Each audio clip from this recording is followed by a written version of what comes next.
Hello and welcome to Live at Epiphan. It is Thursday at 3 p.m. Eastern Time, and so glad you're all here to join us today. We have an incredible guest panel today with some of the top experts in all things audio-visual, live streaming, cameras, and audio. Why don't we just get right to it and introduce them? So starting first off, we have a great friend of Epiphan here today, PhotoJoseph. PhotoJoseph, why don't you introduce yourself? For bringing me onto the show. So I'm PhotoJoseph. I'm a content creator, photographer, filmmaker, live streamer, all those good things. And you can find me everywhere on the YouTubes and on the socials at PhotoJoseph. Awesome. And we also have joining us today, Aaron Parecki. Aaron, welcome, and I'll let you introduce yourself. Yeah, thanks. So happy to be here with you all today. I'm Aaron Parecki. I'm also, I guess, a YouTuber content creator. I focus on live streaming and live video technology stuff. Do a lot of stuff here on YouTube around the A10 Mini or other tools for live streaming. So yeah, very nice to be here. And of course, another friend of the channel, Curtis Judd, joining us again. Curtis, why don't you introduce yourself? Thanks, Dan. Yeah, it's good to be here. I'm Curtis Judd. I have a YouTube channel where we talk about mostly how to improve your lighting and sound for video. So really delighted to be here as well. So we've got all of our bases covered. We have live streaming, cameras, audio, a bunch of expertise. But I wanted to sort of start by prefacing this. Joseph, Aaron, Judd, you guys have done some pretty cool collaborations recently. I know you've been doing some SRT streaming and aggregating some streams and creating some collaborative content.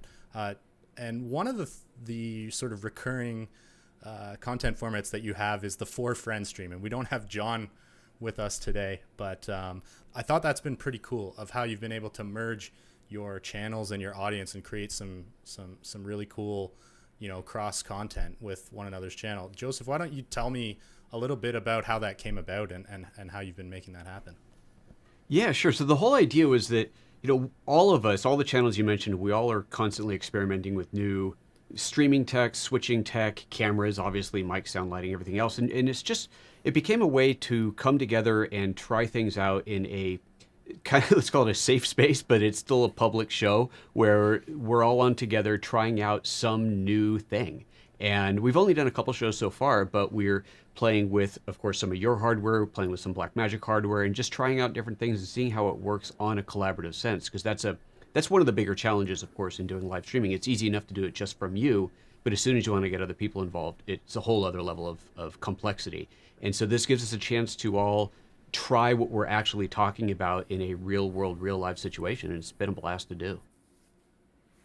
And Aaron, I know you're always advising on some pretty unique workflows and solutions when it comes to creating sort of aggregated guest contribution content. What is your take on the 4Friends stream, and how have you been able to sort of work the magic to bring that together?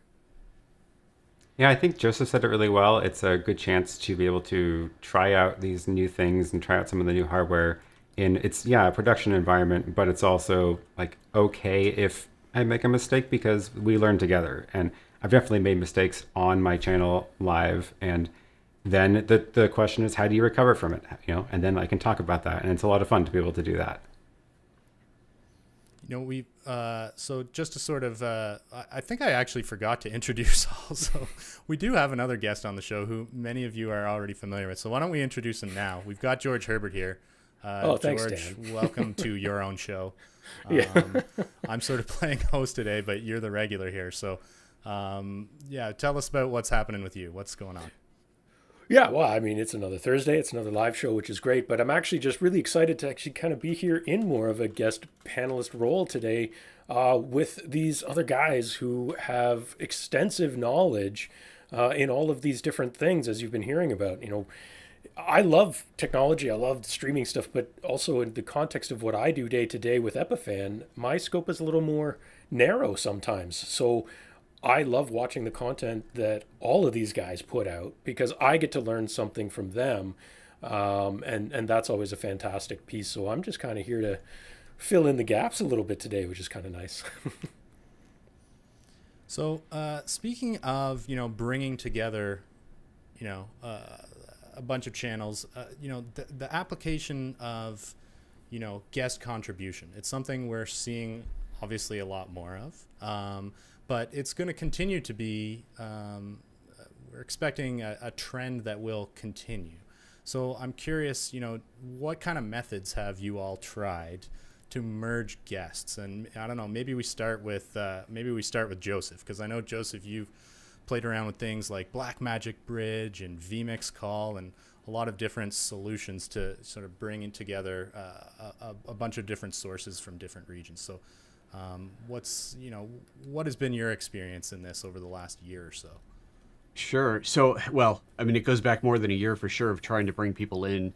Probably 5-6 years ago or so, I started it wasn't a live podcast. We weren't doing it live, but it was no, I take that back. We were doing it live. It was kind of a video podcast format where I'd bring in a guest from some software company and interview them and talk to them about their product.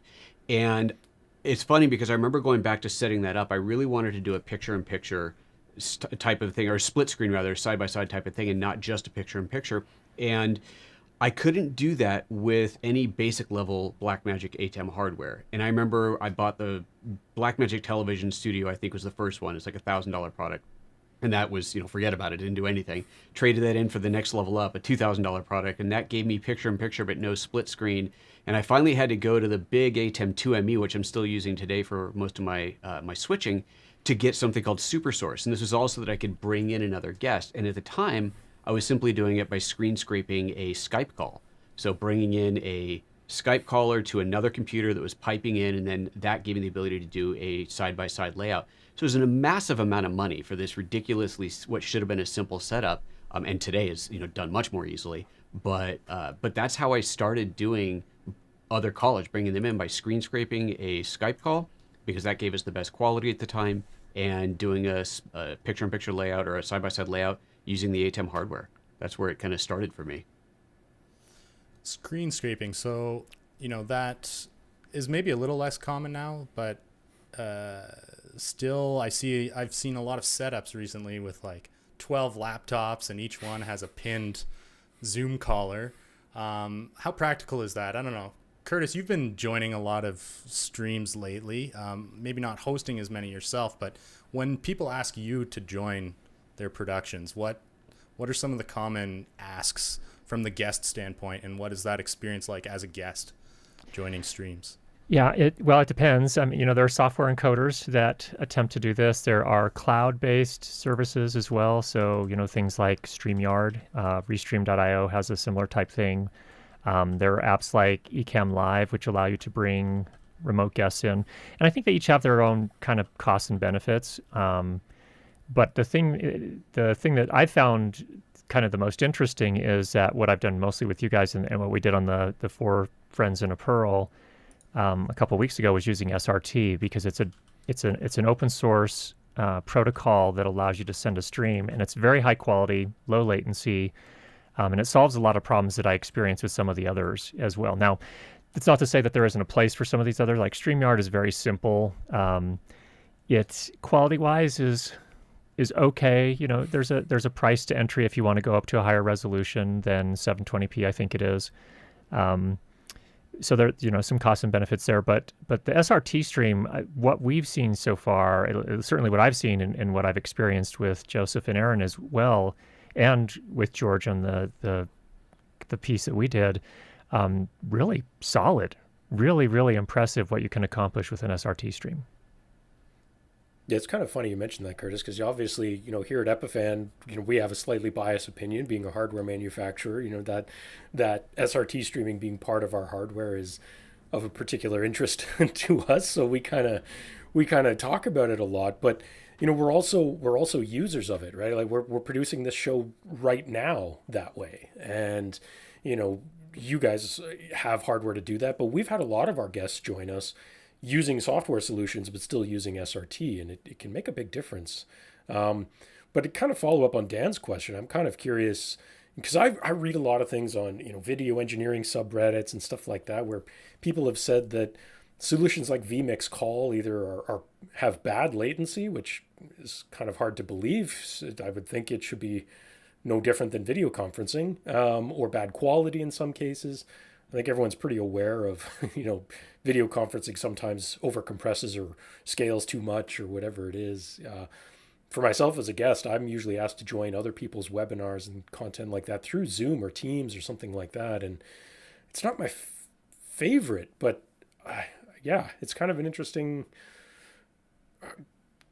part to try and overcome. And I think that's what I found interesting about what you guys did with kind of the 4 Pearl setup.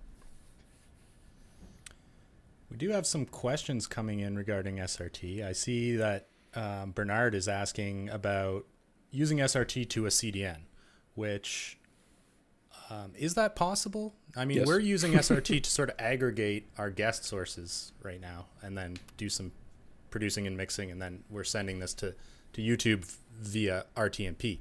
But is anyone familiar with CDNs starting to adopt SRT as a technology? Still very limited list of companies that are doing that. Really one of the few that is doing it and doing it well and really talks about it is one of the founders of the SRT Alliance, and that's Wowza. Not too many other CDNs are doing it. You'll have to forgive me. I don't even know what day it is half the time anymore, but quite a while back, we had Tim from Wowza join us for a webinar and on our live show, and he talked a fair bit about that. And again, we were using an SRT based connection and aggregating those things together. But in that instance, he was actually using the Wowza Clearcaster encoding hardware to send it to our Pearl, where we were aggregating it and sending it back out. And so, yeah, they exist. And but I think it's picking up steam. I think we'll start seeing it more and more. YouTube recently added HLS to their options of ingestion, and I think we'll start to see more CDNs add more pieces like that. Why don't we talk about the way that this show is being run? Because this has a somewhat unique setup and how this is actually happening. Yeah. George, you're probably best to describe that. Sure. Well, to be honest, we're doing basically the same thing that you guys did for your 4 friends in a Pearl stream, which is, we have kind of, in this case, we're doing 5, but we have, sort of 5 contributors and feeding those all into a Pearl, and Cameron hiding in the background is kind of mixing and switching all of us together from these various SRT inputs and then sending it back out to RTMP. We also are sending it back out to RTMP not only to the Epiphan channel, but to all of your channels as well. So we're multi-streaming back out as well as bringing in 5 different SRT streams.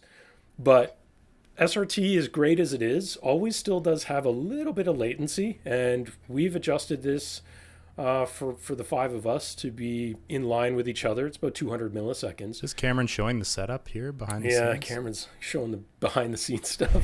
But 200 milliseconds is enough to really kind of ruin a real-time conversation. And look, it doesn't sound like a lot, but in terms of people having a conversation, it's too much. So we have a back channel, and you guys did the same thing, I think, on yours, where you run a back channel of maybe even just audio in some other system, right? It could be a phone call, in our case, we're using a Zoom call, but it really could be almost anything that just makes sure that as we're talking, it's in real time of what we hear in our monitors. But then what goes out to the production feed is all over SRT. I've got someone in my chat watching saying this is one of the clearest, sharpest streams that they've seen. So what is the delivery method that you're doing to send to our channels right now? Yeah, and I mean, honestly, it starts from the beginning, right? Where you guys are all contributing through SRT streams. The 3 of you guys are professionals in this space, so you have great audio setups, you have great camera setups, and you have good gear, right? So getting SRT, and I think all of 3 of you are using the Pearl Nanos you used before today. So that's really the magic. We're starting from a ground level of using obviously high quality cameras and high quality audio, putting that into a hardware encoder that's sending SRT into our production workflow. But that means that we have direct control over the high quality nature of that video and audio, right? We can set the bit rates we want. And some of us, like Aaron, has huge amounts of bandwidth to just He could probably send, 4K at super high bit rate if he wanted to over his connection. That's an advantage of using even not necessarily a hardware encoder, but even a software encoder where you have manual control, which is something that a lot of the video conferencing solutions can never give you, means that you're starting at a very high level of quality and just kind of carrying that forward. I do see a few questions coming in on chat of people asking if we have a diagram, and actually I do have a bit of a diagram that demonstrates what we're doing here. So Cameron, if you just switch to my single, I'll switch my layout over to this diagram, if you will. We didn't practice this. Let's do it on the fly, guys. No, but it's a lot easier when people see it, kind of the topology of it. So I'll switch here, and you can get a sense. So we've got, let me see here. Just bear with. There we go. There we go. Yeah, so this is basically what we're doing, and I can try to zoom this a little bit and make it easier to see. So Pearl 2 being the base station that sort of aggregates the streams, and that's where Cameron's mixing and switching layouts. And then, each guest has a Pearl Nano. In my case, I have a Pearl Mini, actually. So do I, but same difference. SRT into Pearl 2, and then you'll see the VC is our back channel with Zoom. That's how we're communicating with one another in real time, and then however many streams we want to push out to. In this case, we're streaming to YouTube over our TMP, but it could be any number.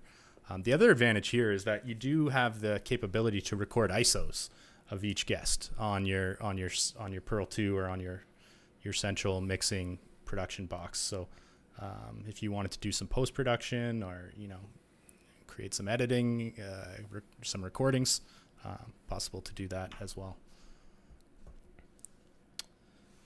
Reflected in that diagram, which I think someone was asking about in my chat, is the what's behind our Pearl Nanos in our studios. And I think it's one of the nice things about this workflow is that it doesn't really matter. So like we just bring anything into the Pearl Nano over HDMI or SDI, and then from there that's doing all the encoding and pushing via SRT to the main thing doing the aggregation. So in That's our actually cases, a great point. yeah, so you could put a DSLR camera directly into the Nano, or in I think all of our cases, we're all using ATEM hardware sort of behind that layer of, running our cameras in our normal studio environments with switchers or whatever it is, however complicated it is.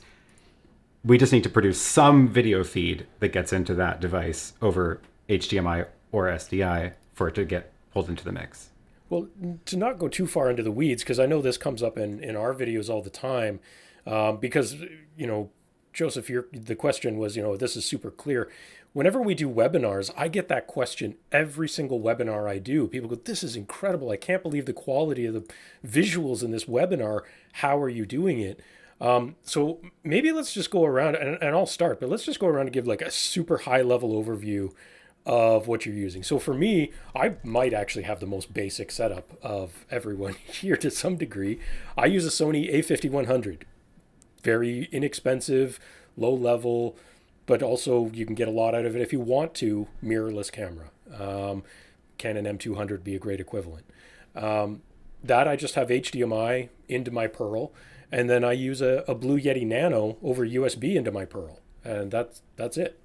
That's all I'm doing, really. That's all I need to do, and it means that I can just send that SRT stream out at a super high quality. So I don't know who wants to go next to give kind of high level. Probably Aaron. Aaron's, yeah. Sure. Why don't we go the other end of the spectrum? Yeah, this is. I mean, I'm using my normal streaming setup here. The camera is a Lumix G7. I'm a big fan of it because it's relatively inexpensive. And then I've got my normal studio lighting. It's mainly one panel up there. My audio is the little Movo microphone. It's right up here, out of frame, running into the camera. And then I could have plugged that into the Nano, but no, I always make things complicated. So I'm actually sitting in front of my desk here where this is running and my camera's running into my little matrix, and I can send that video back out to the ATEM, a different ATEM, a monitor, whatever I want. It's all routable through this SDI matrix. And then I'm actually feeding the Nano on the other desk via SDI because that's the easiest way for me to get a signal out there. So yeah, it doesn't really matter, what I've got going on here, as long as I'm producing a good clean video signal and eventually getting something to the Pearl, it works. Can I just point out also that kind of the cool thing here is like we're doing you just demonstrated it really, Aaron, is like some upstream switching. So, Right. you have the ability to, switch your angles. That kind of alleviates our producer, Cameron. He's wearing a lot of different hats today, just switching this show, but with some upstream capabilities. And I think, PhotoJoseph, you were demonstrating some of your graphics that you can run. Cameron, why don't we switch to his ISO and, we can maybe demonstrate that a little bit, but yeah, sure. So like I don't have a whole lot set up right now, but I could bring up a lower third on my graphic. I have a chat integration, which is actually Aaron's chat integration that I'm using.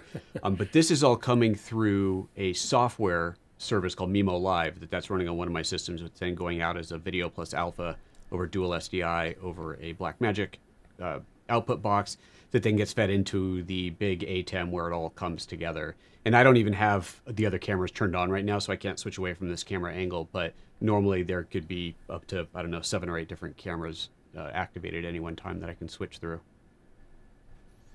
So in a way, it's like, although we're all guests, we're also kind of producers as well, right? Because Right. we're able to, cue and key and all those things. Curtis, I'm curious, you do a lot of online education, a lot of training. In previous times, a lot of that might have been delivered obviously in person or over video conferencing. I'm wondering, in your world, where is the threshold between, choosing a video conferencing solution versus something like this, where, we're actually a little more produced and we're using some higher end gear and streaming protocols and so forth? Well, I mean, there are a couple things, considerations. I think number one, I think partly is reach. If you're going to use something like Zoom or Teams or something like that, obviously you're kind of making that a closed experience, and that can be, sometimes that's what you want exactly, but other times you want to reach a much larger audience, and that's where going to other platforms, like in this case we're going to YouTube and Facebook, and actually I don't even know how many YouTube channels we're going to today. I know we're going to mine, Joseph's, Aaron's. Who knows? We're probably going to George and who everyone else is too. But of course, the Epiphan channel. But that's one consideration. But another one is what we've seen with the pandemic, when a lot of this education type material had to move online. Some of it was already online, but some of it had to move online. Is that we also saw some products become available that kind of make that a little easier. The Pearl Nano, I think, is one example of that. Blackmagic's ATEM, the mini line is another example of that. But I think that there's so many more options, and just a basic capture card can do a lot of that too if you choose to use a software encoder. So if you're going to use OBS or, any of the others that are available out there, there's a whole slew of them. So you have so many different options now. It's just amazing. I think for education, one of the things I find most helpful is having multiple inputs, and that's where, just having a single capture card isn't necessarily the best solution for that. That's where having maybe a mini switcher is a little bit more useful. So I can, for example, I can go to an overhead camera and demonstrate the use of a product. I can come back to a main camera. I can go over to I've got an iPad that has an agenda or, pre-submitted questions for my live stream. So it just gives me a lot of flexibility that is really, really nice. And so, it's opened up a kind of a big world as far as my audience is concerned. We can do a lot of things today that we weren't doing before. Before, when I when I first started streaming in 2015, in terms of the platforms that were available, there weren't a ton of options unless you got into the much more expensive productions. But for kind of a small time educator like myself, there just weren't a lot of options. At that point, it was like Google Hangouts, which streamed to YouTube, and those were some pretty. I think I've hidden most of them now, so hopefully they're not available publicly because they're pretty embarrassing. But there's just so many more options available today. It's really a great time to be doing this. It's kind of funny that's a great example of how far we've come, right? It's like, you wanted to be live on YouTube, you had to use Hangouts and do Hangouts live and do all these other things, and it was just Yeah. Yeah. Not exactly the highest of quality. Yeah, it's pretty But it was amazing. easy. It Right. was It's easy. easy. That's Yeah. one of the benefits, and I think that's still a huge benefit for a lot of the systems that are out there. The web-based platforms, it's easy, and I see this all the time with my clients who are trying to increase the quality of their live shows. Maybe they're doing interviews or whatever it is. They have callers coming in, and all the easy solutions. I don't want to say that the easy solutions aren't good quality. They could be good quality. It's just that the people on the other end of them aren't doing what we're doing here. They aren't setting up Right. the good camera and the good microphone and the good lighting. And I get this all the time, kind of, well, what platform can I use to make this look better? It's like, well, you got to get them a good mic and a good camera and a good. They're like, yeah, no, they're not technical. They can't set it up, but I still need it to be better. It's like, I can't help you with that. So those older solutions that are still running in their own different formats are awesome, but if you don't put the quality on the other end, then it's never going to get any better coming through. Well, I recommend StreamYard all the time to people because of how easy it is. Because it is easy enough that you can give it to somebody who is not familiar with the broadcast world or live switching at all, and they will be able to spin up and run a show themselves and even participate in the show and have guests who also have no experience with this. It is just, it's so easy. But yeah, if you want good picture quality and audio quality, you can't fix that after the image has been created. You have to fix it before the image has been created, and that's a good camera, good lighting, good microphone, all those things. You have to send a good signal into something before you can expect to have a good picture on the other end. Yeah, it's I think that's one of the things that the three of you guys do so well is educating people on all those different pieces, whether it's the camera, the audio, the lighting, all those things, and I think it does help people once they've discovered your channels.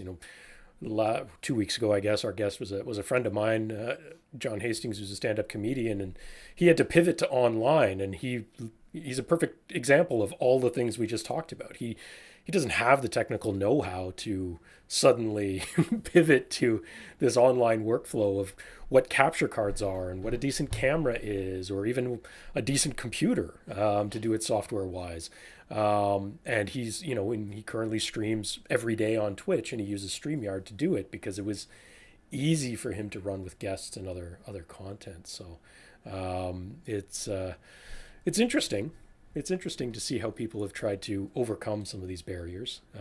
But again, yeah, Aaron, you're absolutely right. It's what I rant about all the time. I think our audience will be used to me ranting about how, to Joseph's point, some of the stuff you see out there, even just interviews on mainstream media, like the visual and audio quality, is so bad sometimes, and it's not hard to fix. It's just someone has to take the initiative to fix it. Well, I feel like people are almost using it as using the pandemic as an excuse to have bad audio and video, because prior to this, you would very rarely see on any kind of mainstream media a low quality Skype or Zoom call being broadcast. They would have sent out a crew. They would have done something to make it look good. But then when that capability went away and everybody's just required to do it on their own, suddenly it became okay for the quality to be bad. Because, look at some of the nightly talk shows that started off as a really bad, basically Zoom call being broadcast live. And you're like, are you kidding me? You guys got millions of dollars. This is the best you can do. And I feel like it's just become almost an excuse now. People go, well, hey, it's the pandemic. We have to, this best we can do is a Zoom call. No, it's not the case. No. They could have just hired Joseph and Aaron. And it's not that complicated.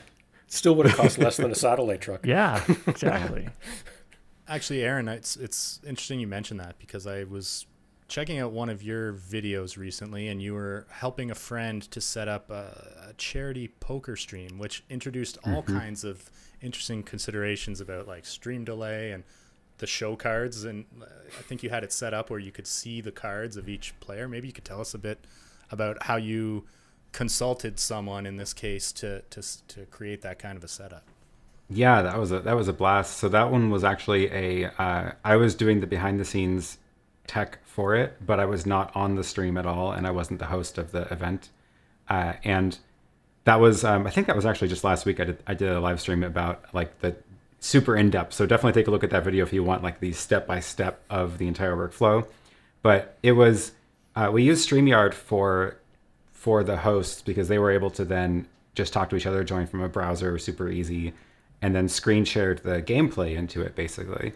Although that's sort of where things got really complicated, because if you imagine you're playing a live poker game and the audience can see everybody's cards, you don't want a player to be able to pull up the live stream to see what other players have. So we had to delay the entire stream that's showing the poker or the hands by 15 minutes to avoid the problem of players being able to cheat. That's so a huge delay.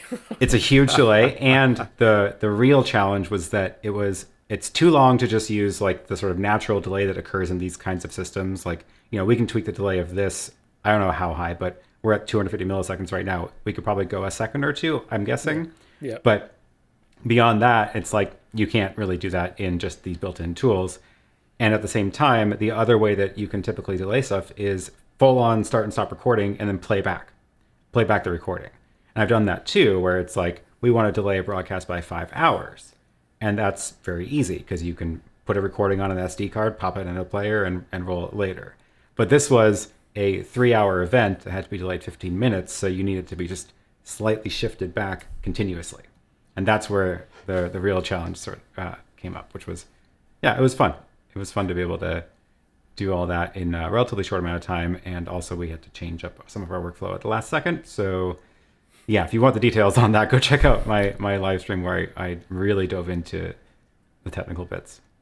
And you were still able to make use of StreamYard, which is kind of interesting because you're using cloud production together with, I'm assuming, some hardware production solution there, which is very interesting. But it brings up a question that maybe I'll just throw this out to the group is, we're seeing a lot more cloud production solutions, whether it's StreamYard or Lightstream even, I think was just acquired by Vitech.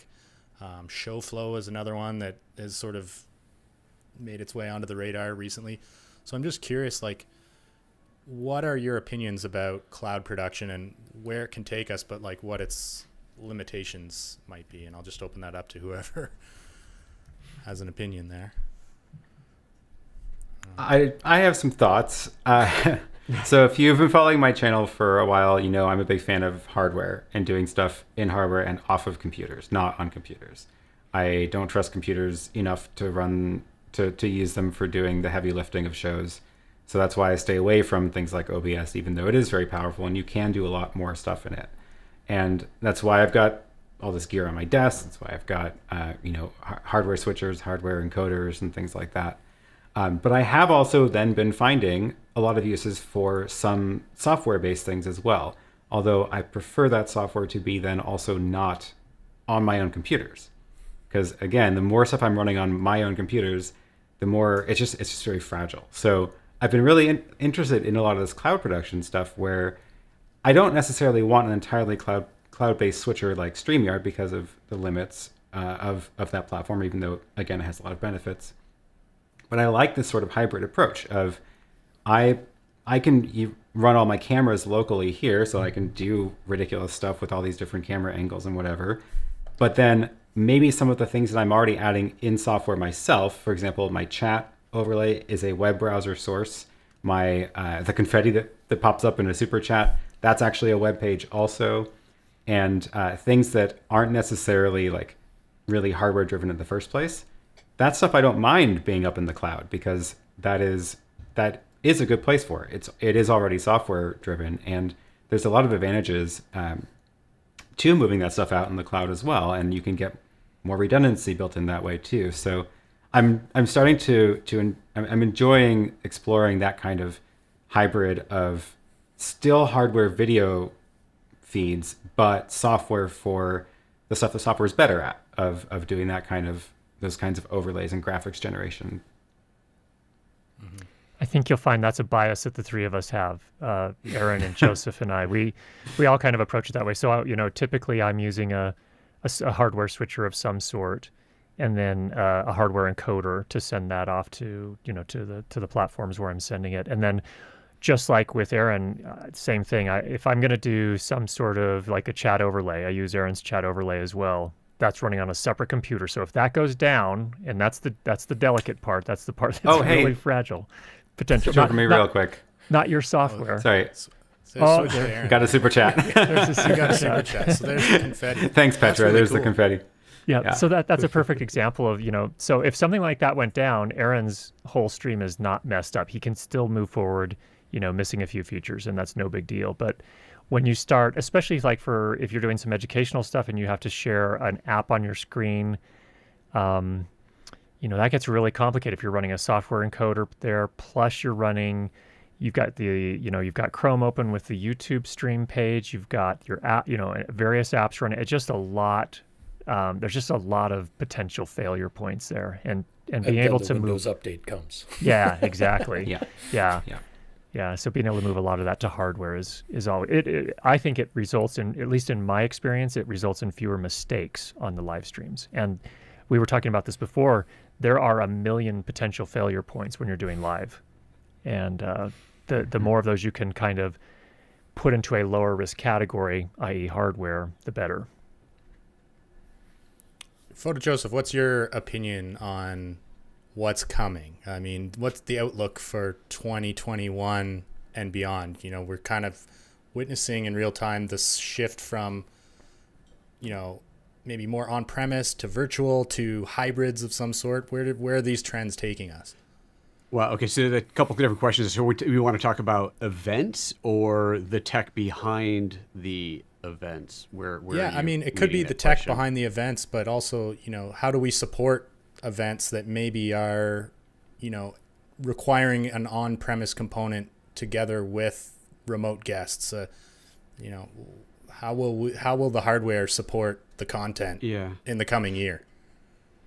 Well, I think because the hardware is getting cheaper and cheaper, and we can very much thank Blackmagic for doing this with the ATEM lineup and launching the ATEM Mini, which was, their timing of that could not have been better, right? It was late 2019, late 2019, just before the pandemic hit, that their cheap lineup of switchers was launched, and then they just kept introducing new, bigger and better ones that are incredibly affordable and which do allow anybody who's got even just a little bit of a budget and a DSLR, DSLM camera laying around to be able to have that really high quality contribution capability. So I think part of it is the demand of people to say, no, just a webcam is not good enough. Spend a little bit of money, and it's not a lot, spend a little bit of money. And if you want to be a part of this event, that's a hybrid event, like you're saying, something where people are calling in, you've got to look good. It has to look good and sound good. So here's the barrier for entry, and it's pretty low bar. So just get it done. And because this is now so affordable, it really does make it easy for people to do.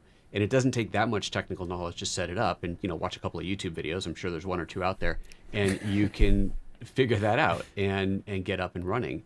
So it does open up the option, I think, for the future events to have more people calling in and being remote, which, pre-pandemic, if you wanted to speak on an NAB panel, the only way was for you to go to NAB, go to Las Vegas and do it. I don't know that there was any panel where they brought somebody in virtually, unless there was some super famous individual director or producer or whatever that they could only get in that way because of their time. And so that's, all right, we'll make an exception. But, normal people like us, there's no way we'd be able to speak that way. We have to be there. But I think now it's like, it was usually the Skype call with the webcam up the nose. Right, exactly. Even then it was. Exactly, that's what it was. But I think now I can imagine the next NAB that is in person, that they'll be opening up to say, look, if you want to attend virtually as a speaker, but you're going to be on a projector to a room full of people who do want to attend in person, that'll be an option as well. And it should be an option. Let's make this as hybrid as we can. But I sure as heck can't wait to get back into actual physical events like that. I mean, I miss the interaction with people. I miss the discoverability that you have in walking a trade show floor that no virtual event can replicate. Unless you're talking about putting on a full 3D immersive virtual reality environment where I can walk around. It's like it's not going to happen, right? I need to go stumble down the aisle and go, what is that thing over there? I've never seen that before. How do you find something if you don't know what you're looking for? And that's how. So I really look forward to those again. But the virtual aspect is fantastic, and it does open it up, and we can do so much more with it if we start bringing them together more. I got a lot of opinions about all of that too, because I just love to rant about things. But you're exactly right. I mean, we were talking while we were prepping for the show. The pandemic sort of accelerated a lot of this technology, maybe, in the span of 5 months that might have been 5 years otherwise, right? but VR wasn't really one of them. So we're not there in the VR trade show world yet. Maybe that's still another 5 years out as those costs come down too. But at the same time, I agree. I miss going and doing the discoverability and just stumbling around. But at the same time, I think there's a lot of show promoters of any kind, whether it's concerts or trade shows or whatever it is. So it doesn't really matter. Or even churches for that matter, right? Anybody who's doing an in-person event of some kind, schools would count too. A lot of them, I think at the beginning, saw hybrid or virtualizing as the enemy because they wanted to have butts in seats, right? And that's great. But I think some people are starting to finally learn and discover that it actually doesn't mean losing out to online. It's actually an expansion of your audience because the people who want to go in person, they're still going to go. Like they want to go back, right? I think it was Infocom a few months ago did a poll about, let's just say everything was back to normal tomorrow. How many people would go? It's like 95%, right? Like people want to go. But there are some people who never went because the travel, the costs, all those things just wasn't practical.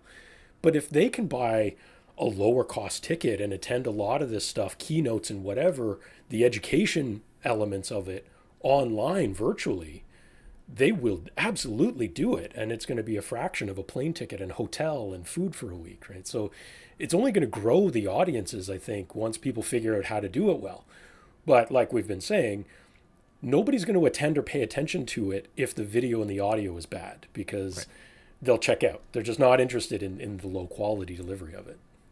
I've attended or spoken at quite a few virtual conferences over the last year, probably more virtual ones in the last year than I had real ones in the years prior. So there's certainly a market for it. And, this is my setup that you're seeing at right now that I would use for any of these speaking engagements, unless it's something that I move out into the main studio for, but mostly it's going to be here. And it's a good bar, right? This is a good quality setup here. Obviously it can be more, it can be bigger. But I think if you're going to try and draw in the audience that, should I go in person or should I go virtually? And they're only going to go virtually. Then it really needs to go to a next level bar. We really do need to raise that bar even higher and get something that people can sit back at home and watch and go, this is as good as being there, or at least almost as good of an experience as being there. I feel like I'm a part of this. I'm seeing something amazing. I'm getting a ton of information. And the only thing I'm missing is that physical component of bumping into somebody there and everything that goes along with that. But yeah, the possibilities are absolutely there. But it takes time and it takes money. And it does take money to do right. But again, like you're saying, people who would never have gone in the first place can now go buy a cheaper ticket. Well, that's a lot of sales that never would have happened in the first place. Right. And the potential to make a lot more money by the organizers is certainly there. Yeah, doubling the audience, right? Yeah, and I think a lot of companies will recognize the value of having this hybrid approach, where it's almost like an upsell channel. When you have you can offer the remote online experience for people who can't afford to go, or we're never sure if they really wanted to go, and they can get the value of those keynotes and things like that, but. If they find enough value there, I think what they'll find is I want to get the next level of value next year and actually go in person. And that's where I can start to meet people and get that additional value that I can't get online. In fact, the funny thing is Joseph and I actually met at NAB in person. That's how we know each other before the pandemic started. And then, and I think there's some value there. And again, the interesting thing is because of the pandemic, I think a lot of companies now have invested in at least some of the technology necessary to do the online streaming. And so now when we kind of go back to something closer to normal and we do start to have the in-person conferences, they've already made a lot of that investment. And so even perhaps some of that, built some of that expertise that goes along with it as well. So it's good times ahead. I have a question for you, Curtis, because I know you get involved in a lot of sort of corporate and enterprise productions. Now that knowledge base is there and sort of there's been that forced adoption within a lot of the corporate space, how do you see them continuing to leverage these capabilities in as we move forward?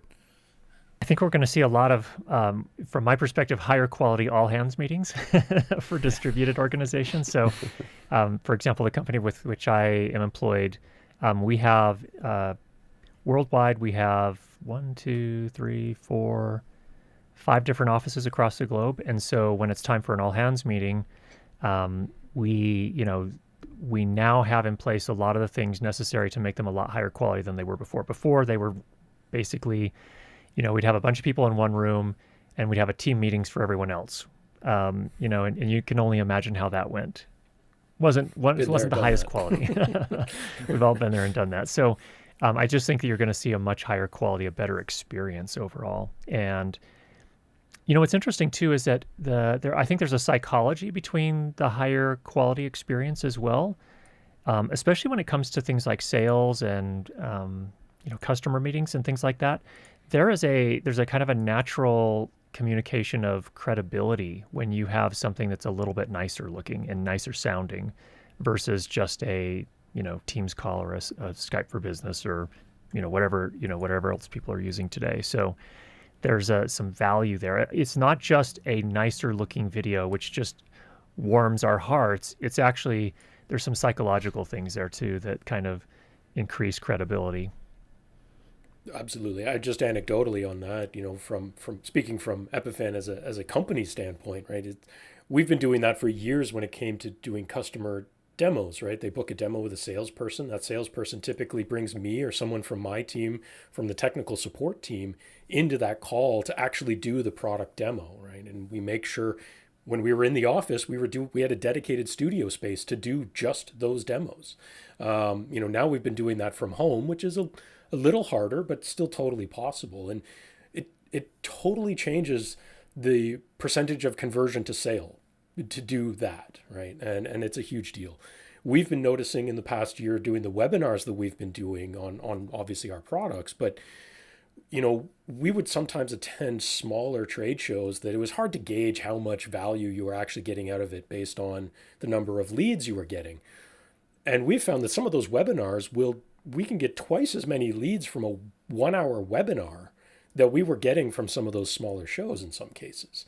And part of that is going, back to what we were saying earlier, is that what we're producing from a webinar perspective is visually and audio-wise high quality, so people are more engaged and they stay and they listen as a result. And any company can do that. Any company with any product can do that. It's just a matter of deciding to take that effort and make sure it's as best as it can be.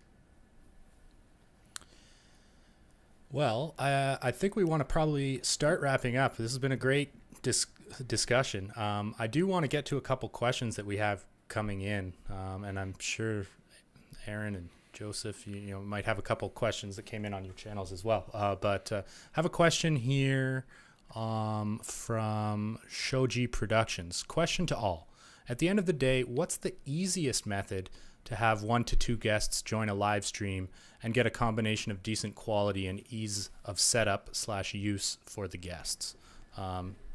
Any thoughts? What is the easiest, lowest friction solution Easiest, that you suggest? Hands down, StreamYard, honestly. It is good enough for most things, especially if your guests have good quality video and audio on their end. It is by far the easiest, if that's your criteria. Yeah, I think that's probably StreamYard or something like it. There's a bunch of platforms that do kind of the same job. But again, I would just reel it back to saying, starting with, like we've talked about before, using a higher quality camera and higher quality audio, which does not have to be terribly expensive. A mirrorless camera and a decent capture card and a USB mic, and you're set, right? Mm-hmm. Feed that into StreamYard where you can do that ease of production that you can't do in Zoom. That's the big difference, right? You can't clean it up and make it look production-wise good in Zoom and do the confetti and do the other things, right? Where you can in something like StreamYard. Any other thoughts? Well, if you want to step it up to the next level, where, do we go to SRT? It might make sense. You put a couple Pearl Nanos on a desk. Obviously, great, right? And we've talked about that. It's awesome, but it's not the cheapest way to go to next level. Well, I guess there is SRT software streaming, isn't there? I haven't played with that. I think, Curtis, you did something with that, didn't you? Yeah, George and I. Use that, yeah. Yeah, George and I did, and I was impressed with what it. When I went back and watched the show, I was like, wow. And that was with me. In that case, I was using, a camera, microphone, Rivet is the name of the service. So it's all just a software-based SRT encoder, and it was great. Yeah, the Rivet app is one. I know there's Larix makes like an Android app which you can use to encode SRT and works reasonably well. So does High Vision. They invented SRT. They also make their own app for phones. But even OBS can output SRT. I mean, I think it's worth pointing out, though, that any of the SRT solutions, SRT is a one-way protocol. So you then have to deal with how do you talk in a group with them. And that's one of the reasons that StreamYard, whatever, Restream, all those sort of cloud-based ones make it just so much easier because you only need the one environment. So anything else beyond that, you're going to start getting into, now you need to tell the guest to do two things. Send the good quality video and then have some back channel of it could just be audio only, it's fine, but you need something. And then it's more things involved. So it's more steps to explain. You trade off more complexity for higher quality, basically. Yeah. A solution that I've used quite a bit is, I mentioned it earlier, Mimo Live, which I'm using for a lot of my graphics overlays. But it too has a peer-to-peer component where you can have someone call in and you set up a call receiver, if you will, in your system, and they are calling directly into your computer in there.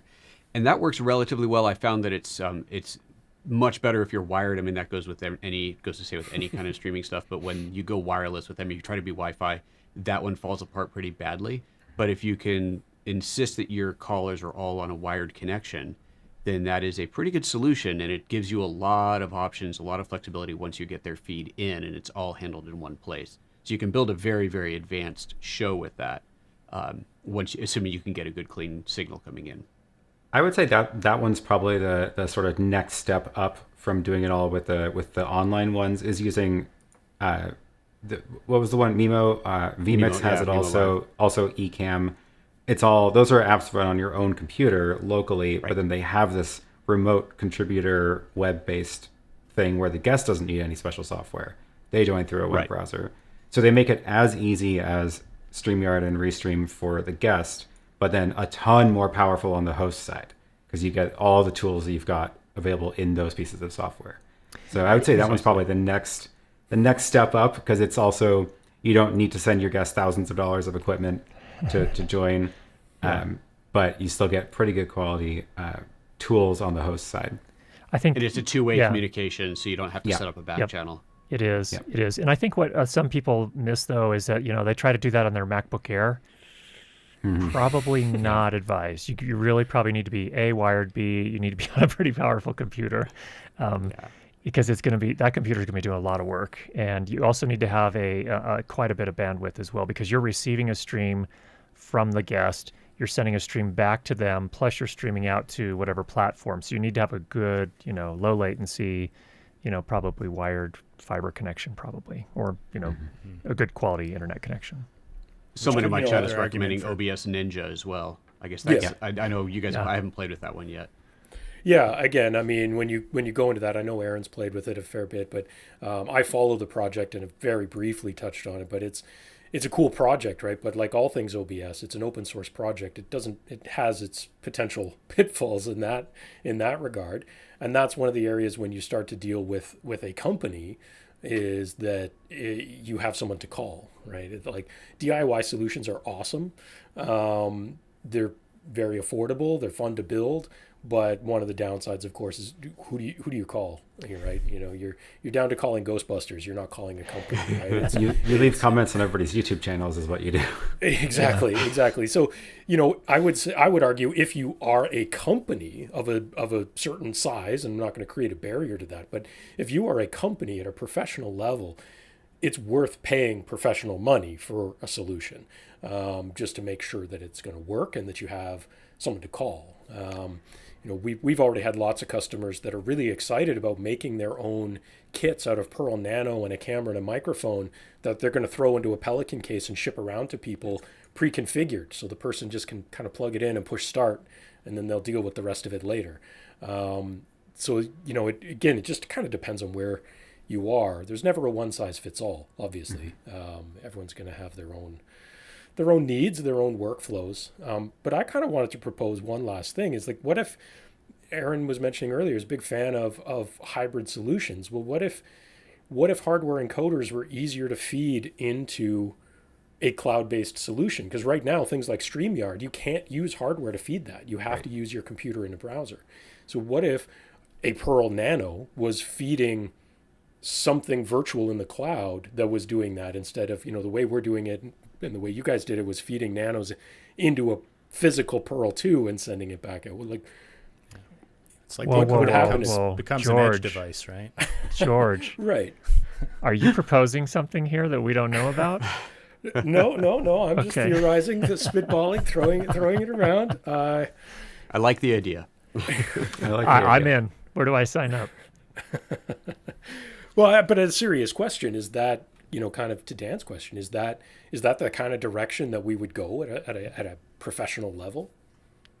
I mean, I think it makes a lot of sense for many reasons. Yeah. Mm-hmm. Go ahead, Joseph.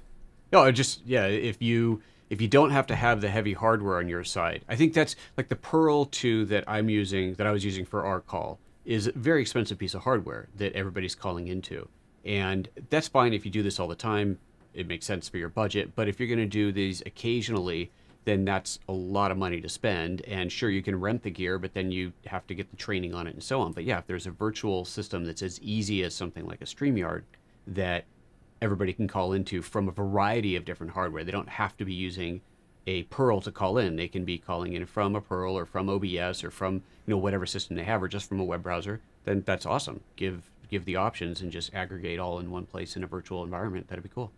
That's I think the value of SRT is that you get that independence. You can get that from software. You can get that, and that's the thing I appreciate about Epiphan is you guys embraced SRT as opposed to creating your own protocol, your own proprietary thing. So hopefully, we see more manufacturers take that on as well, so that we could have those hardware encoders producing SRT streams, and then have a cloud-based service that could receive all that and aggregate. And that would, that cloud-based service, then you could do a lot of really cool switching type things too in the cloud, which becomes really super powerful as well. And I think with the... Oh, go ahead, Aaron. Yeah, I think the other part of this is when you are doing entirely remote contribution, then a cloud-based solution makes a ton more sense than a physical local device. Because like with the stream we did with Joseph's Pearl 2, we were using the Pearl 2 basically as a way to receive these remote feeds and not really leveraging the rest of the features on the Pearl 2, like the additional inputs and all the different hardware options it has on it. So we were really just using it for its own software. And that means it doesn't really need to be in a physical place anymore. So, when you've got physical devices with a bunch of hardware inputs, HDMI, SDI, and all that capability, that's great if you're going to take advantage of it. And when you're doing just these remote feed things, there's no reason for all those additional hardware ports. So yeah, just move it into the cloud.